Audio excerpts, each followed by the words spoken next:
यापूर्वी आरक्षणाला संघाचा विरोध. राहुल गांधी. राष्ट्रीय स्वयंसेवक संघाने RSS आरक्षणाला नेहमीच पाठिंबा दिला.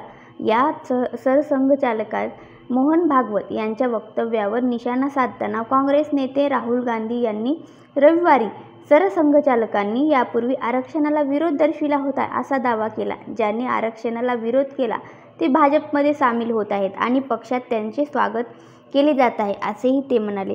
दमण, दीव आणि दादर आणि नगर हवेली या केंद्रशासित प्रदेशातील दमण येथे प्रचार सभेत राहुल म्हणाले की RSS आणि भाजप त्यांच्या नेत्यांना देशाचे राजे बनवण्यासाठी आणि 20-22 अब्जाधीशांना मदत करण्यासाठी राज्यघटना आणि विविध संस्था गुंडाळण्याचा प्रयत्न करत आहेत. त्यांना पूर्वीच्या राजाप्रमाणे देशावर राज्य करायचे आहे. त्यांना एक देश, एक भाषा आणि एक नेता अशी व्यवस्था हवी आहे.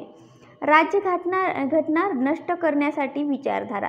काँग्रेस आणि RSS भाजप यांच्यातील लढाई ही वैचारिक आहे असे सांगून राहुल गांधी लोकांना राज्यघटनेचे रक्षण करण्यासाठी मतदान करण्याचे आवाहन केले.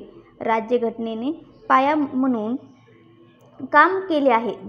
त्या बीजातूनच या संस्था उदयास आल्या आहेत. त्यांना राज्यघटना, लोकशाही आणि विविध संस्था नष्ट करायच्या आहेत. मूलभूत स्तरावर RSS आणि भाजपची विचारधारा राज्यघटना नष्ट करायची आहे तर काँग्रेसला तिचे संरक्षण करायचे आहे असे ते म्हणाले. मागील 10 वर्षात मोदी सरकारने आरक्षण कमकुवत करण्यासाठी खासगीकरणाचा सपाटा लावला. 400 पार मागील हेतू तोच आहे. तिसऱ्यांदा सत्तेत आल्यास ते आरक्षण रद्द करण्याचा खुलेआम प्रयत्न करतील.